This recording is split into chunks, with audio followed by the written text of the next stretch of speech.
Hey Robert, how are you doing?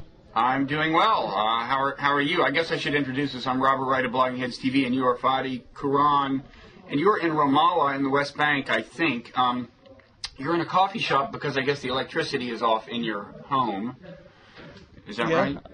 Yeah, I'm in a coffee shop in Ramallah. For some reason, the electricity is off in my house, and I couldn't get online. Okay, but it sounds like the background noise isn't too bad. And I want to say welcome back to Blogging Heads. You've been on before, and welcome back to Freedom. You were in jail for a few days not so long ago. You were arrested by Israeli, I guess technically border guards or something. They're kind of, in some technical sense, police, but not ordinary police. But they're not quite IDF troops, as I understand it. Not that we have to get off on that, but anyway, you were arrested by Israelis during a demonstration in Hebron where you were demonstrating against the fact that this kind of main street in Old Hebron is closed off to Palestinians, whereas Israelis can walk on it, which means mainly residents of nearby Jewish settlements can walk on it, but Palestinians can't, even though it is really the heart of Old Hebron, a Palestinian city in the West Bank. So you were, you want to say a little about the circumstance of the arrest? I blogged about it on The Atlantic, and we can steer people to videos of the arrest itself. And I think the videos, or you would probably say the existence of those videos is the reason that you were not in jail for a lot longer, probably, because they tended to discredit the charges against you, which were that you had assaulted, supposedly, the people trying to arrest you. But go ahead and tell us about the whole experience. I mean, essentially, like you mentioned, and I think actually that you visited the street, you visited Shuhada Street while you were in Palestine, but the circumstances were simply that the Israeli military has closed off the street for about 11 years now, and it's only open generally to settlers. And although Palestinians live on the street, they're not allowed to walk or drive on it. There's only a small path from near their houses where they can, just get out and get in. And actually, the youth activists that we organize and coordinate with in Hebron, they're called Youth Against Settlements. They've been having this march yearly now for the last 3 years. And they call the street Apartheid Street because it's just a symbol of the type of apartheid regime that exists here.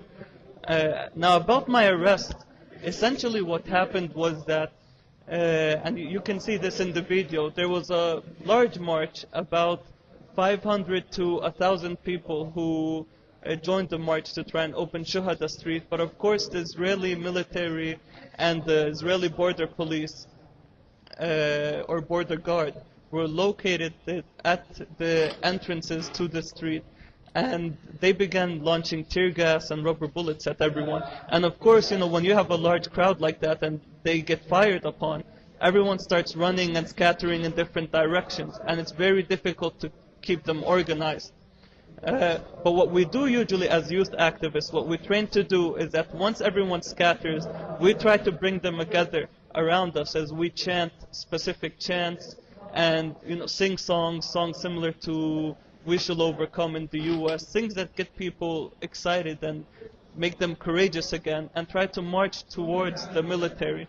And keep trying to do that until we can eventually get there. But it's a difficult process of iteration, and it usually doesn't work. But in one case, a few of my friends got near the border guards, and one was hit and thrown against the wall and pepper sprayed in the face. And I think there's one video actually shows that happening. So I was wiping the pepper spray off of my friend's face when a soldier came up to us and began yelling, saying, go back, or we'll arrest you." And so I started saying no. Initially I began telling him, "We won't go back. This is our land," and so forth. He kept screaming, and so after I finished wiping the pepper spray off my friend's face, and I think this is the video that was most popular online, I look at the soldier and I tell him, "Listen, we're not going to go back. This is Palestine. You turn around and go back." And when I said that, of course, the soldiers, it all happened quickly, but the soldiers came and arrested me. One soldier pepper sprayed me in the face, and it came up my nose and into my chest. I essentially breathed a lot of the pepper spray in, so I couldn't breathe for a little bit. And then from what I recall, I fainted for a little bit, and as I was falling to the ground, I felt being pushed, and my head hit the bumper of the vehicle. Yeah, can I ask you about that? In the video, it looked as if the guy shoved you against the bumper, and it looked like your torso hit the bumper, and then your head kind of hit the vehicle as well. I mean, did it feel like he was, like that was an intentional, that was intentional? He was trying to hurt you? Yeah, I mean, they were shoving me to begin with, and I couldn't breathe, and as I was falling to the ground, I felt him from behind me. He kind of tripped me. He put one leg in front of my leg. I don't know if it's obvious in the video. I didn't really study the video that much, but he put one of his legs in front of my leg, and as I fell forward, I felt him push me from my back. He essentially pushed my back, and that's when my torso and then my face, my head hit the bumper of the vehicle, and I fell to the ground. But actually, the worst part of the arrest was when they shooed the camera away. It's obvious in the video that they told the press to move back, and after there was no one videotaping, or at least I haven't seen any videotapes, they began kicking me in the head and stomping on me. And then they lifted me and they punched me, and one soldier tried breaking my leg. I felt him twisting my leg as they were lifting me to throw me inside the military vehicle. But that footage wasn't taped. And I must say, this is not my first experience, and it's certainly not the first Palestinian experience of being brutalized and attacked like this. Even later on, and this wasn't caught on video, unfortunately, but it's much worse. A 16-year-old kid, his name is Amir al-Asali, was arrested, and they threw him on top of me, essentially, while I was in the vehicle. But I looked at him, and his head, he was crying. He's a young kid, and he was crying. And apparently they had jammed his head into a wall and then into the military vehicle. And every time he would begin sobbing, one soldier would turn around, grab him from the hair, and hit his head on the side of the vehicle from the inside. And so, that was the experience of my arrest, essentially. But in the end, we need to keep on doing this. We need to keep on marching forward. We need to keep on challenging the occupation and the oppression through this popular struggle, through organizing people, and most importantly, through refusing to step back. Okay, let me ask... Okay, go ahead and finish, then I want to ask you a little more about the demonstration itself. Yeah, I mean, that's basically all I wanted to say is we're going to keep doing this, and this has been happening for a long time throughout Palestinian history. But thank God now we have we have social media and technology that allows us to these types of things can be videotaped. Okay, now as for the demonstration itself, some of the commenters, when I blogged about it and showed the videos, some of the commenters, who by and large were not very sympathetic to your cause, I think, pointed out that although you were entirely nonviolent, there were other people, some of the footage of some period of that same demonstration seemed to show protesters throwing rocks at the guards, and I think there were reports, or at least maybe the foreign ministry at least claimed that Molotov cocktails were thrown. So, this raises the question, well, first of all, just as a narrative matter, whether the tear gas had come in response to the stone throwing, which I gather sometimes is what triggers tear gas in these demonstrations. It also raises questions about what the meaning of nonviolent resistance is. In other words, would you say that well, throwing rocks isn't going to kill these heavily armed soldiers, so that's consistent with nonviolence? Or would you say that, well, you can't control everyone in a demonstration, and we mean for them to be wholly nonviolent, but they aren't always, or what? Well, what is your position on these things? I mean, I think, first of all, it would be, the first thing that needs to happen is people need to study the process and understand the circumstances through which these protests and these marches evolve. all of the protests I've been a part of in the West Bank, this is how they began.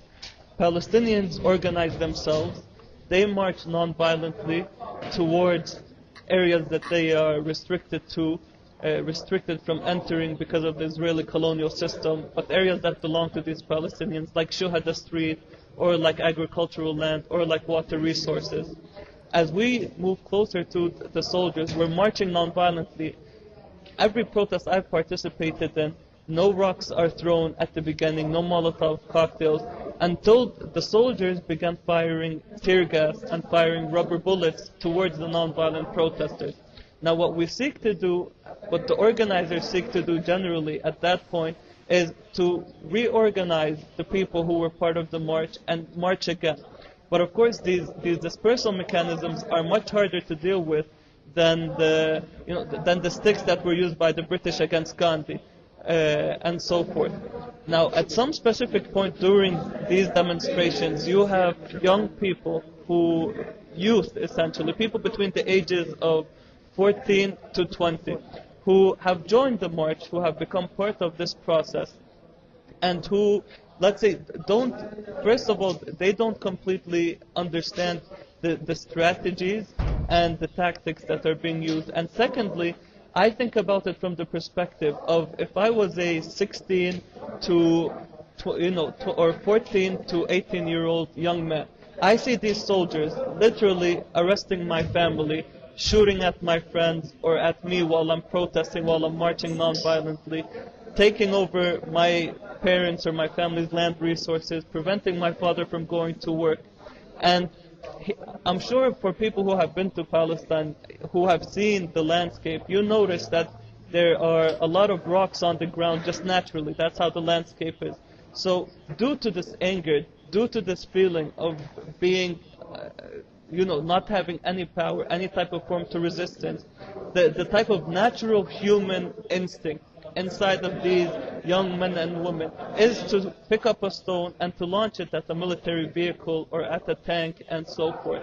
And in its essence, this type of move, throwing these stones, after these protests continue or after they, and especially after these youth and the protesters with them are being shot at, it's a normal human reaction on their part to say, okay, it's clear that these marchers are not going to be able to get to the soldiers. I'm going to protest by picking up a stone and throwing it at them. And the stone, throughout the history of this conflict, I haven't heard of anyone who has been, killed or murdered or so forth by the act of youth launching stones. It's in essence just a form of protest that is intrinsic to the environment that's present. A young kid gets very angry, feels like he's weak, feels like he needs to defend himself, and just like a shepherd would pick up a stone to throw a rock at a wolf, it's the same type of reaction that comes out here. It's just, in essence, a sign of protest.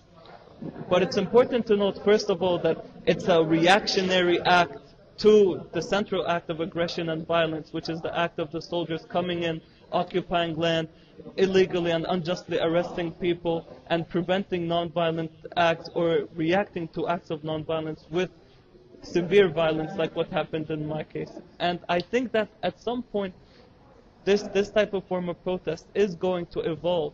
But what the Israeli Ministry of Foreign Affairs does and what the Israeli media tries to do, or Israeli spokesperson in the media try to do, is they try to center the whole argument around an act of a 14-year-old who feels so, a 14-year-old who picks up a stone in reaction to the central act of violence, to the central problem, which is the presence of the Israeli occupation. And unfortunately, in the international media, even in interviews like this, what becomes the center of discussion is whether the Palestinians threw stones or not at the protest. Well, first of all, the Palestinians began the protest non-violently. Second of all, this violence against them and this racism against them has been happening for 40 years. And lastly, it's wrong for the soldiers to be there and to be reacting to these acts of non-violence in this way to begin with. And you would expect in any circumstance, just like the American revolutionaries decided to take up arms to challenge the British, it's the same type of intrinsic human reaction. Yes, but at that point it is an armed resistance, right? I mean, at that point you can't call it a nonviolent resistance once the Americans had taken up arms, and you know we don't. No, but what I'm arguing, of course, isn't that the act of picking up a rock is similar to the act of armed resistance and so forth. But what I'm trying to say is that, of course, this act of picking up stones and firing and picking up stones and throwing them at the Israeli soldiers is, in essence, looks violent and seems violent, but that does not make that act in its form unjust or wrong. Now, from my personal perspective, and because Palestinians have been using, the rock has become a symbol because it was used in the first Palestinian Intifada in the 1980s by youth who were protesting the occupation. So it's become a symbol. My personal belief, of course, is that we need to, evolve our use of nonviolent resistance, and we need to make sure that people understand that 90% of the Palestinian people's protests, like Shuhada Street, 90% of these types of protests are completely non-violent acts of protest, just like in the civil rights movement and in the movement in India. But there is a fringe of these types of movements that becomes, more chaotic, and that's all I'm trying to say in this issue, and that people need to focus on the non-violent aspect, because that's and the aspect of popular resistance. Right. And they need to understand the whole type of atmosphere that exists before they can make a judgment. And of course, when I was arrested, that was before any rocks were thrown and so forth. It was. Okay. I didn't know that. So describe the detention. So they arrest you, and well, let me ask one more thing. When you were getting arrested, was there? Did you kind of feel that you were close to some line? I mean, you were. I mean, on the one hand, you weren't physically challenging the border guards because you were actually moving back a little as they were requesting, but you were kind of gesturing vigorously as you said, "This is Palestine," and kind of gesturing toward the guy. Did you have a feeling that you were close to some line that gets people arrested in these situations? I mean, is it common once a demonstrator starts kind of symbolically challenging a soldier or a guard or whatever in that manner, kind of verbally challenging them? Is it common enough for them to get arrested that you realize that you were flirting with that? First of all, I think we shouldn't generalize from the arrest that happened to me and that was caught on video, because there are many cases where literally the soldiers run towards the Palestinian nonviolent protesters and basically attack them and then arrest many of them, where the nonviolent protesters are not even chanting or not even doing hand movements like I was. So there isn't any type of line that can be crossed for the Israeli soldier to arrest you. It's generally just arresting those who they feel are challenging their power in one way or another. And it's mostly Israeli arrests in their essence are mostly just an act to basically disincentivize Palestinians' use of nonviolence. So they want to scare you. And that's what the Israeli interrogator actually told me during the interrogation, which is, he said, listen, right now you guys plan these nonviolent protests. We know everything that the Palestinian youth movement has been trying to do. We understand how you guys think and so forth. And look, now you're arrested for it, and now we have 10 soldiers who are going to say that you attacked them, and you may be in prison for maybe 10 months or for 30 months. And it's basically to get us out of the streets, to take us off of the ground so we stop organizing, so they can silence us. And there are people who have been arrested, nonviolence organizers like Bassem al-Tamimi from Nabi Saleh, who have literally been arrested from their homes, where the Israeli army comes into their homes in the middle of the night and arrests them. And of course this case has happened multiple times to other people. So I didn't feel like I had crossed any line, because there is no line to be crossed with them. What one of the Israeli soldiers told me, I was asking him, so what are you guys going to say? Why did you arrest me? He says, listen, we control this land. God gave us this land, and you Palestinians, you're lucky that we're allowing you to stay here. But if you don't behave and do exactly as we demand of you to do, then we're going to arrest you, we're going to beat you up, and we might even end up killing you. So you better behave. And that's the type of system that exists here, a system of domination. That's how the vast majority of those in the IDF think, is the Palestinians better behave and accept the status quo, accept being dominated by us. And if they show any form of resistance to that, any form of struggle, any form of civil disobedience, we will make them pay for it through one way or another. And you're saying that was an interrogator, or that was somebody who was in the vehicle with you as you were being, right after you were arrested? That was a soldier who was present at the interrogation center, and he was one of the soldiers who had arrested me.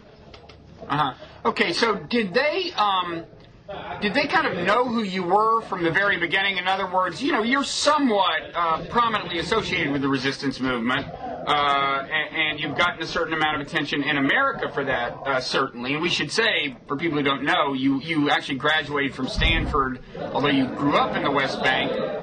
And I think you have dual citizenship. I think you have U.S. and Palestinian citizenship. Is that right?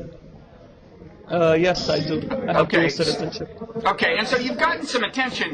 Did they know, did they know even before the arrest that they were dealing, you know, with not just a randomly selected demonstrator?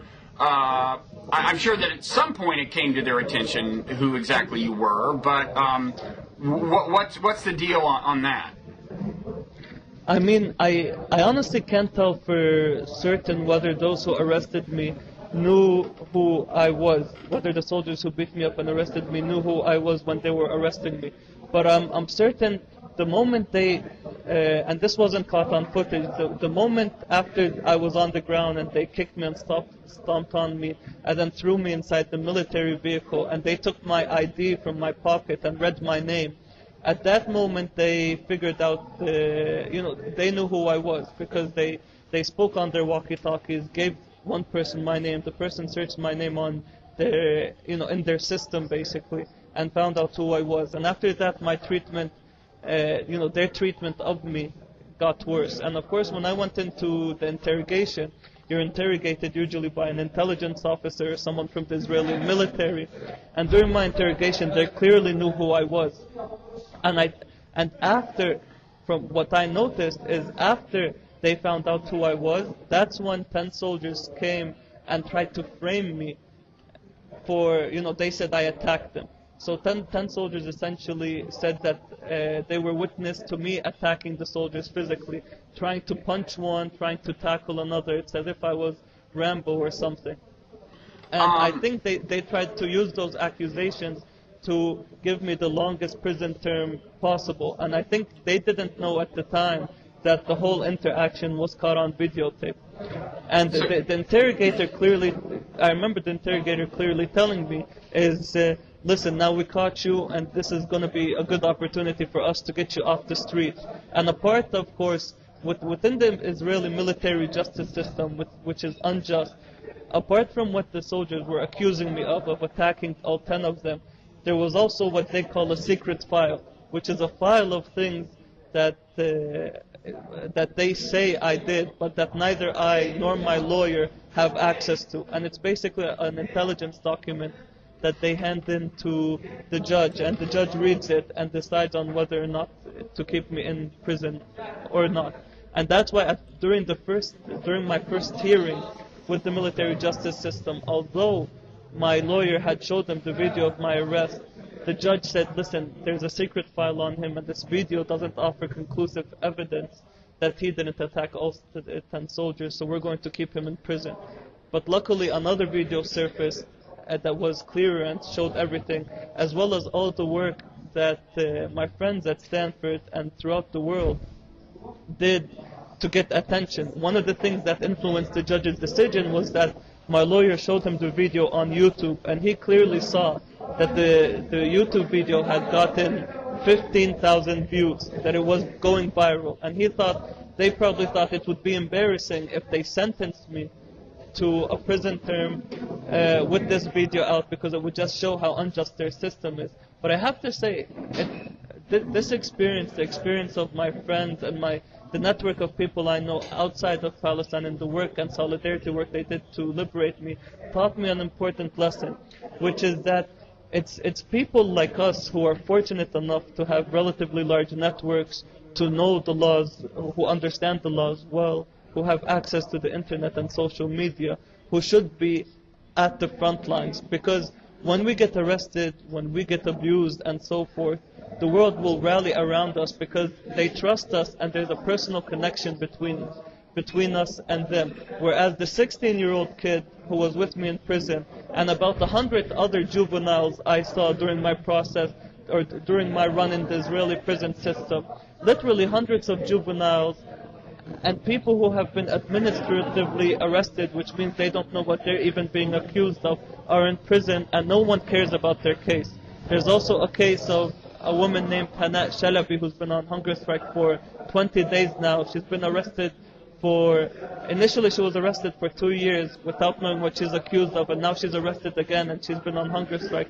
No one knows about her cases, and I think it's important for us to be on the front lines. So although it's risky, but when something happens to us, we can tell the world through our experiences what's happening to the broader community we live in.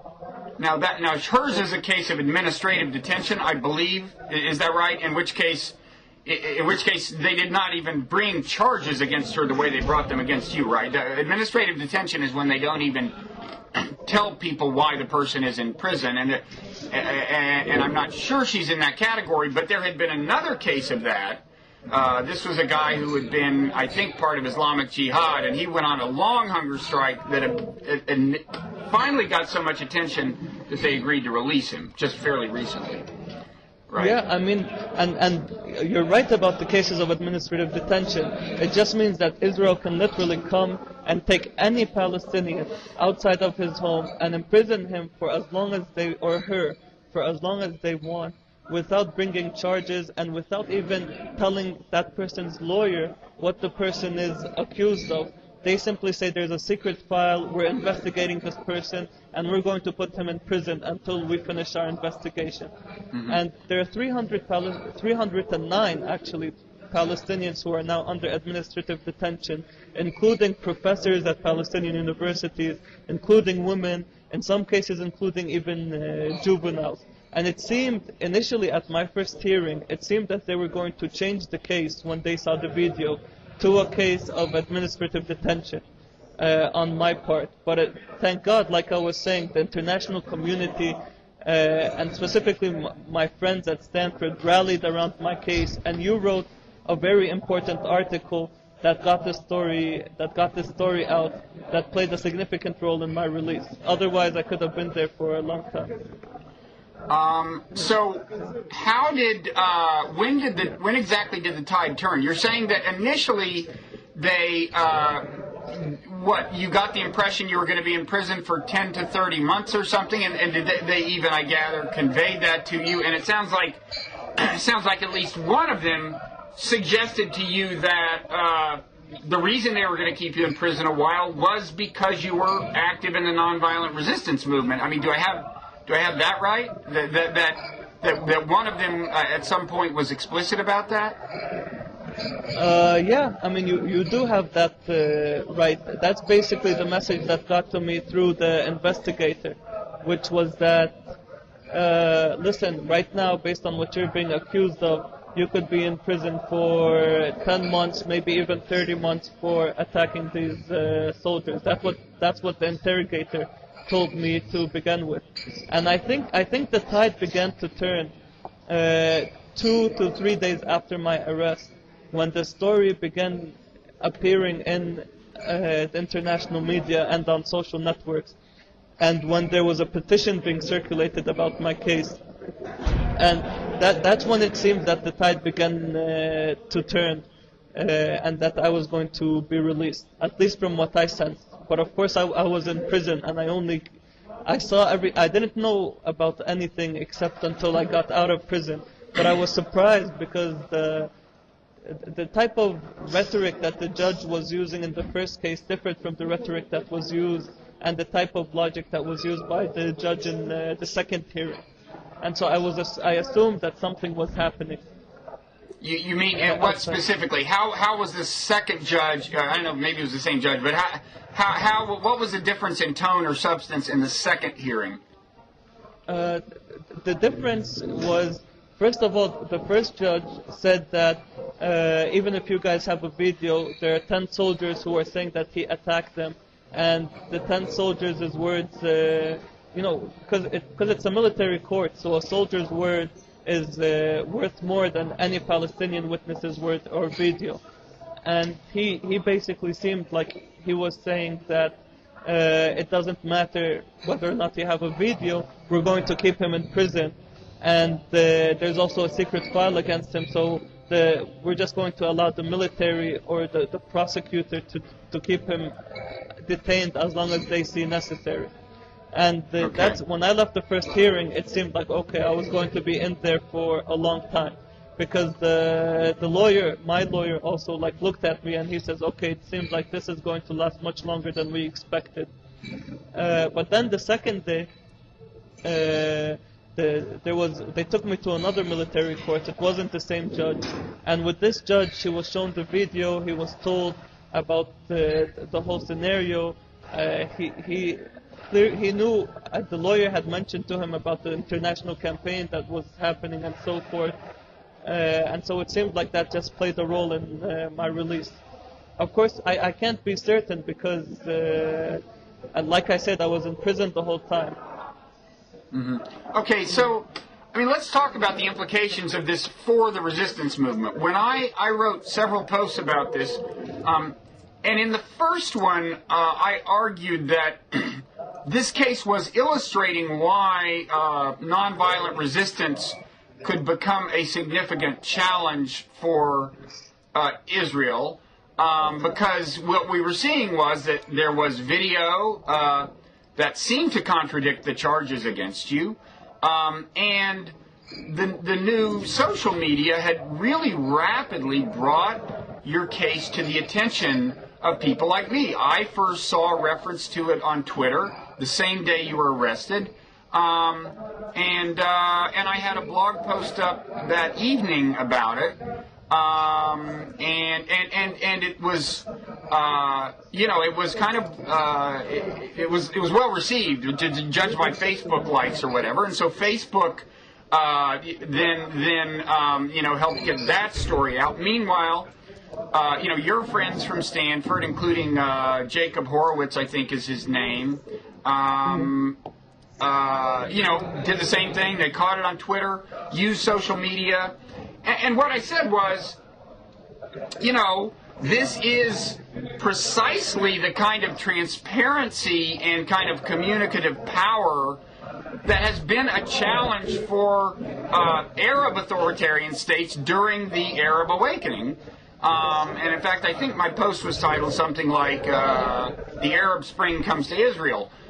So, my argument was that your case has a kind of a broader significance, and what I wonder is, are you seeing signs? In case, leaving aside this case, have you seen signs more broadly that these things, kind of pervasive video, social media, are helping the nonviolent resistance movement, and that the Israelis are having more and more trouble handling it? Yes, I think. Just 1 second, because they put the TV up, so I'm going to have them put it down. أشرف توطي الصوت شوي. Sorry about that. That's okay.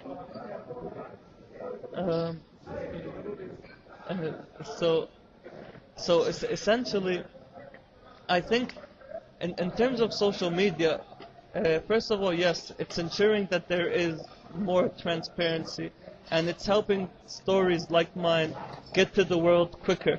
But I think it's also important to note that this was not, what happened was not solely due to social media, but rather to the fact that I had built personal connections, or at least a relative level of closeness with people who were capable of using social media to spread my case.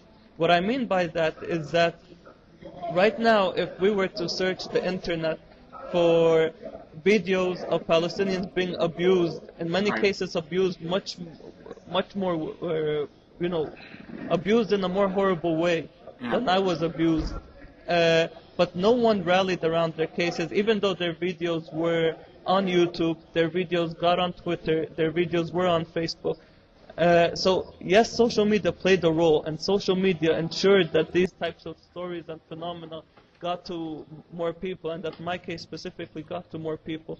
But it's important to note the factor of having human networks that are person-to-person based, to truly spread these kinds of cases.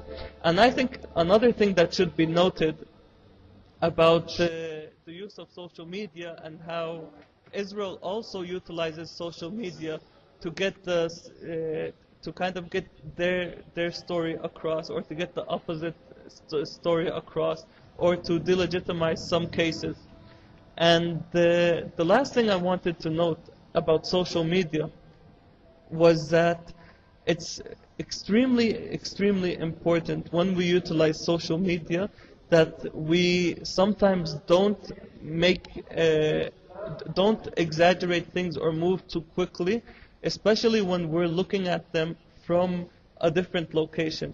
So although what everyone did, how everyone rallied around my case to get my release, played a significant role, it also opened the Israeli military's eyes and the Israeli intelligence officers' eyes to, essentially it made me appear to them more important than maybe they thought I was.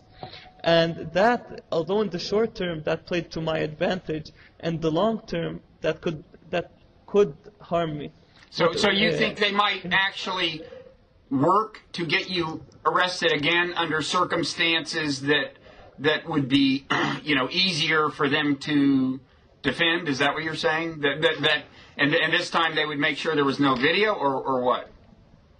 Yeah, I mean that's certainly something that could happen, and that's certainly something that I'm pretty sure they will try to do at some point in the future, or they'll try to, let's say, make my name look bad. So clearly what they saw through what happened when I was arrested was that relatively people have, I want to say this abstractly from myself, relatively people have a positive view of who I am. At least those people who have known me and spoken to me, they know that I believe in the type of principles taught by Martin Luther King and Gandhi. They know that I'm a nonviolent organizer.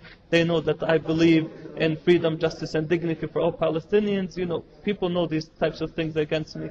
Right now, they could actually, and they have done this with other activists, where they try to make this general Palestinian activist look bad. So they may have a story in one of their newspapers saying that, Fadi Quran is X, Y, and Z. And they've done it. I mean, there's a Bassem al-Tamimi, I think, is the best example of this type of case. Bassem al-Tamimi is one of the leaders and main organizers of nonviolent resistance in the village of Nabi Saleh. And they tried arresting him a few times, and something similar to what happened for me happened for him. And they had to release him. They couldn't keep holding him, although they beat him up viciously a few times. But in the end, what they did was they arrested a young child who was 13 years old at the time from his house at 12 a.m. or even a little bit after 12 a.m. While that kid was sleeping, he had school the next day, and they interrogated him, and they told the little kid, essentially, they said, listen, you need to tell us X, Y, and Z, or else they terrified the little kid and made it seem like he had to speak and tell them what they wanted to hear. And they used that kid's testimony to frame Bassem al-Tamimi. What did they want to hear? What was the testimony? So the testimony and the video actually of the interrogation of this young kid, Islam al-Tamimi, is on YouTube. I think someone was capable of getting it and putting it on YouTube. Basically what they told the kid to say, or what they kind of pushed the kid towards saying, was that Bassem al-Tamimi was the main person organizing these protests. Bassem al-Tamimi was focusing on young children like this young kid to have them be at the forefront of these protests. So he was basically using these children. He was giving these children advice on how to avoid going to prison or how to deal with being imprisoned and so forth. You know, things like that. And you're saying that at least some of that was not true. I'm saying, I mean, I know Bassem al-Tamimi, my nonviolent organizing and so forth, a lot of it happened, at least after coming back from Stanford, began in Nabi Saleh. I was working directly with Bassem al-Tamimi. And I know for certain that a lot of these, I mean, Bassem al-Tamimi's case is still going on. And yesterday, Amnesty International actually declared him a prisoner of conscience. And there's no proof other than the words that they pulled out or forced this young kid to say at 3 and 4 and 5 a.m. in the morning without allowing him to sleep, and while threatening him. You know, there's a soldier who keeps doing this and, you know, punching his hand in front of the kid until the kid begins to speak, and the kid actually begins crying, and they begin making fun of him while he's crying. So I'm certain that these accusations that they're using against him based on this illegal and unfair type of interrogation to a young child is false. But they use that, and then when someone begins defending Bassem al-Tamimi in the international media, what they do is they say, look, he's using children, he's telling children to throw rocks, he's doing X, Y, Z, and the international community and international media begins to move away from rallying around this person because it seems like, oh, he's really not a nonviolent activist, or this issue is controversial. Mm-hmm. And you know, and that's horrible that happens. And I'm guessing that they're going to try to do in the future something similar to you know, members of the Palestinian youth movement. Maybe me, maybe somebody else. But they're going to try and do a media campaign to make us look bad in one way or another. And that's why it's important for us now. We understand we always need to have video cameras wherever we go, and you know, videotaping essentially all of our activities, and we always need to be very clear in the messaging that we get out to the world, and in the messaging that we tell the reporters we speak with, our friends and so forth, so that no one can frame what we're saying in a negative light or try to abuse what we're saying to achieve, you know, to frame us essentially and put us in prison. Okay.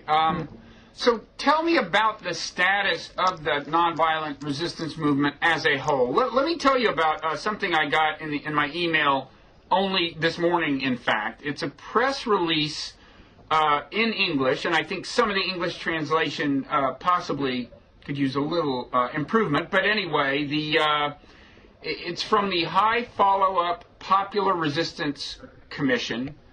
And it says that commission members include Hebron South Hills committees, Hebron City, Beit Omar, Nabe Saleh, which you mentioned, Jericho Boudris, which famous documentary was made about, Nablus, and so on. Now, and it talks about, you know, calls upon the Palestinian government and people and so on to provide support for the continuation of the popular resistance. Now, is this something you know about and are part of, or what? I mean, I guess one thing I'm wondering about is how organized is the nonviolent resistance movement? Is this press release I'm talking about part of the thing you're associated with, and so on? What's kind of the organizational status of the whole enterprise? I mean, so I can't speak about details right now because we don't have time, and this is probably not the best setting to do. I mean, I would say that the whole non-violent aspect in Palestine right now, the whole struggle that's happening with us here, is not as organized as it needs to be, but it's moving towards that direction. And I think that it's been this process of coming together, achieving more cohesion and more coordination, has been taking longer than we all hoped it would, whether it's within the Palestinian youth generally, or even within these different coordinating committees that exist, like the High Commission and others. But it's happening, and more people, more Palestinians are beginning to believe in the power of nonviolent resistance. More Palestinian villages and towns are beginning to join into the movement of protesting, using popular resistance to protest Israeli colonial and apartheid policies. It's certainly expanding, and I think, and I hope, and we're all working on ensuring that we create a movement that will succeed in achieving freedom, justice, and dignity for all Palestinians, and a movement that will be centered around values that all humans around the world find dear and believe in. Okay. And then, I mean, I guess we can leave aside for now a question we addressed last time we spoke a little, I think, which is, what kind of, well, how formidable the resistance is, and the question of what kind of specific political goals are. And I gather it's kind of part of the movement to not, you don't agree with everyone else in the movement maybe on what the ultimate final status you imagine is. What unifies you is protesting against what you believe are clear-cut violations of human rights and the denial of political rights, and so on, right? I mean, that's what the movement is about. It's a movement about rights, right? It is. It's essentially a movement about rights, both political, economic, and social rights. It's an anti-colonial movement. And an anti-apartheid movement. I mean, it's really the Palestinian struggle. The more I participate in it, and the more I try to read about this struggle and other struggles that happened around the world, I begin to understand how intricate it is, and how it's really a mixture of all the different struggles that have happened around the world or have been happening around the world for the last 150 years. I mean, there are some aspects of the struggle that are very similar to the civil rights movement, other aspects that are similar to the anti-colonial movement that happened in India and other countries. Some aspects are similar to the anti-apartheid movement, and so forth. It's really a mixture of all these different things. But yes, we all agree on rights, and what we all understand, the central aspects of this this type of disruptive protests and marches and nonviolent and popular activism that we do, the central aspect of it is refusing to accept being dominated by anyone, refusing to accept being enslaved by any population, and saying that we won't accept injustice, that you may kill us, you may imprison us, you may destroy our agricultural land, but we're not going to give up, and we are going to continue struggling until we achieve what are our human rights. Mm-hmm. That's what we all agree on. So we may not, the final goal, no one has articulated a vision, let's say a central final vision that everyone can come around. It's being developed. There are a lot of aspects of this vision that are beginning to crystallize right now as part of this nonviolent and popular struggle. But everyone agrees on one thing, which is if we have a right to open Shuhada Street, and therefore we're going to march and try to open it. We have a right to access these water resources. We're going to march, or we're going to do sit-ins and so forth to try and enter them. We have these roads. We have a right to use these roads. These settlements are illegal. We are going to do freedom rides. That everyone agrees on that, not accepting the status quo of domination and oppression, and standing up for what is rightfully ours. Okay, and although we don't have time to pursue this, let me just say a couple of things about the Israeli perspective that at some point, we should engage, whether it's you talking to someone other than me or who talking to who. But, of course, first of all, obviously the Israelis don't accept, by and large, the apartheid characterization. I mean, a few of them do, but the overwhelming majority don't.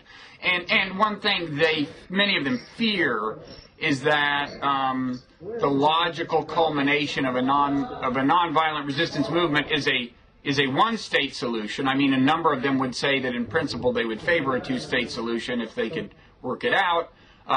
they see a one-state solution as being an end to, well, some of them, an end to Zionism, an end to a Jewish state, and some of them fear something even worse than that change of formal designation. They fear they will actually be, chased out of Israel and so on. So I think those are the kinds of fears that, we can't, it's not time to address, but they are the reason that you are going to face formidable resistance, I think.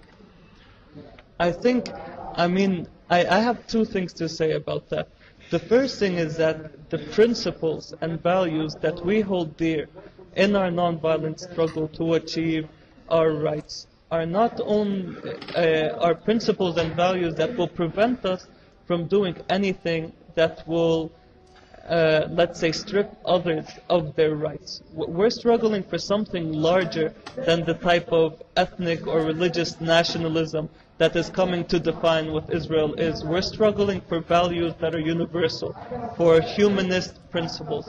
And therefore, the fears that many Israelis, I think, exhibit when they hear about this nonviolent activism and so forth is a fear centered around the Jewish people's historical experiences, that go back thousands and thousands of years of being always oppressed and so forth. But they should understand, and unfortunately I think most Israelis are trying to blind themselves from seeing that in effect what we Palestinians are struggling for are the same things that the Jewish people have been struggling for thousands and thousands of years. And what they celebrate, and that they have essentially become oppressors in a similar sense to the type of oppression that they historically faced in terms of being ethnically cleansed by the Romans. They did something similar to the Palestinians and so forth. And here I want to tell actually a very interesting story that happened to me quickly when I was arrested. So I was arrested and taken initially to an Israeli settlement in Hebron. And at the settlement, a few soldiers came out, and I was blindfolded, and they began speaking to me. They saw that I spoke English, so they began asking me. One of them asked me, what do you think of Baruch Goldstein? Baruch Goldstein is an Israeli fanatic settler who walked into a mosque in Hebron and killed 29 Palestinians while they were praying. He murdered them with a machine gun. And so this was in the 1980s, I think. This is in 1994, if I recall. Okay. And so I tell him, yes, of course I know who Baruch Goldstein is. This guy committed a massacre against my people. And this soldier, he was about my age, 23, 24 years old. And he told me, you know what? Baruch Goldstein is my hero and he's a genius. And I think what he did was right, and that we should be doing the same thing right now, because that's the only way to get you Palestinians to behave, because you're barbarians. And I found it so surreal, because as he was saying that, I was actually thinking of, I had read an article a few days prior to my arrest on resilience, and I was thinking about a Jewish psychologist named Frankl, who he was imprisoned during the Holocaust in a concentration camp, and he found ways, he was resilient, he found ways to find meaning, to continue to pursue his dreams and so forth, even while he was in the concentration camp. And because I was beaten up in the military vehicle, I was trying to utilize some of the lessons that Frankl, this Jewish psychologist, had taught to find resilience in that difficult time. And at the same time, a Jewish settler who most likely one of his grandparents was a survivor of the Holocaust, and a lot of his families may have perished in the Holocaust, was failing to learn many of the lessons from the Holocaust and threatening me and my people with something similar to what happened to his people. And in that dark moment, it was so surreal to see that, here I am as a Palestinian, I'm taking lessons from a Holocaust survivor, trying to implement these lessons in my life, and at the same time, I have a Jewish settler threatening me of a Holocaust. Literally, he told me he had a gun pointed at me, and he said, if it was up to me, I would kill you all. And he smiled. And that's what's happening, unfortunately. And the type of system that the Israeli government has been creating, the type of mentality that's now spreading towards inside Israel, specifically throughout Israeli youth, seems that type of mentality, which is we are superior to others, and if others refuse to behave the way we want them to, then we have a right to do whatever we want to shut them up, to achieve our own, to achieve what we see as best. And that scares me, because I understand that the soldier who arrested me is going to be part of the generation that I'm going to be struggling against to achieve our people's freedom, justice, and dignity. And at that moment, I also understood that our struggle isn't simply about achieving freedom, justice, and dignity for the Palestinian people. It's going to be to also free the Israeli people from the fear that has engripped them and has been at the core of their thinking for the last few decades. And so it's not a battle for our rights alone, it's also a battle to free them from certain internal chains, from a type of internal prison that they have put themselves into. Do you have any thoughts about how to do that? The irony is that I would think changing psychology in that direction generally involves making people not feel threatened. But they feel threatened by the Palestinian nonviolent resistance movement. I think many Israelis.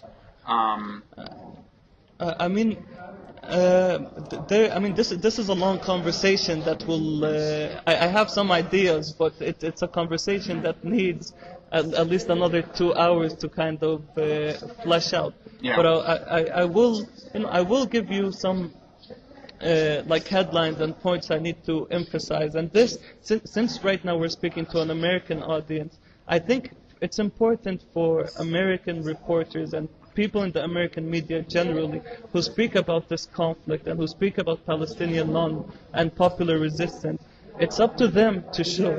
It's up to them to show what and to be very clear about the central and core values that govern Palestinian nonviolent resistance. Because the Israeli media, unfortunately, the Israeli media always seeks to use scare tactics, and even if there's a nonviolent Palestinian protest, they always report it as a threat to Jews, as an anti-Semitic threat to Jews. I've seen it countless times where, reporters would come to villages like in Nabi Saleh and so forth and begin reporting on these nonviolent protests, and then you'd read what they said in the Israeli newspapers that are in Hebrew, and it's saying basically, yes, these people, they may look nonviolent, they may use Gandhi and say that Gandhi is one of their leaders or people who they look up to and try to seek to imitate, and they may mention Martin Luther King. But deep down inside, these people are barbarians and these people want to throw us in the sea. So we need to be wary about them. And we need to be careful because we can never open up to them. And we can never allow them to grow this nonviolent movement. And even, even Israeli leaders use that type of language to rile up their population. Right now, polls show that about 55% of Jewish Israeli school students say that they would never want to live in a home next to a Palestinian or an Arab.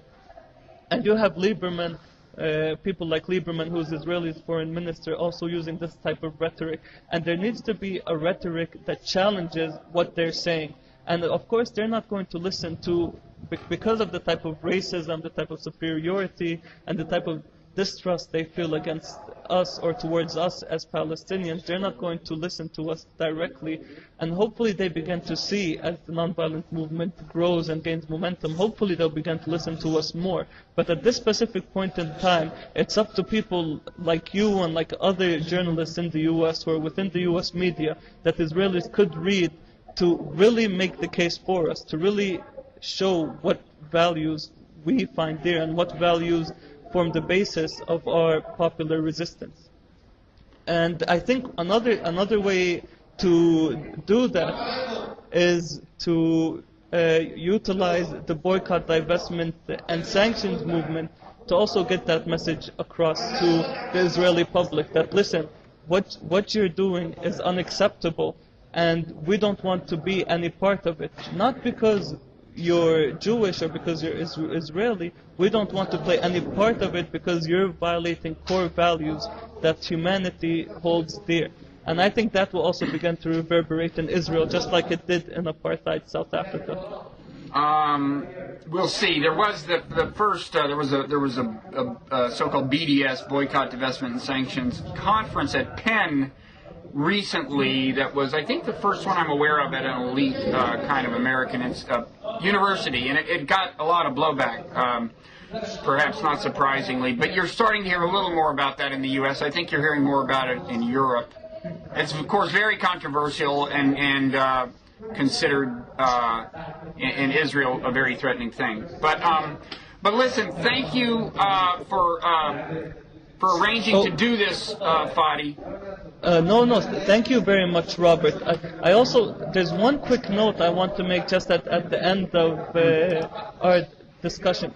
Two very small notes, actually. First of all, I think it's important for the American public to be educated about Israel's military justice system towards Palestinians and how that system essentially works, because Israel has mastered the tactic of using its legal process to dominate the Palestinian prisoners. We spoke a little bit about administrative detention, but actually there are many more cases and ways in which Israel uses its military justice system to oppress Palestinians, to prevent them from marching, to imprison them, to imprison Palestinian youth.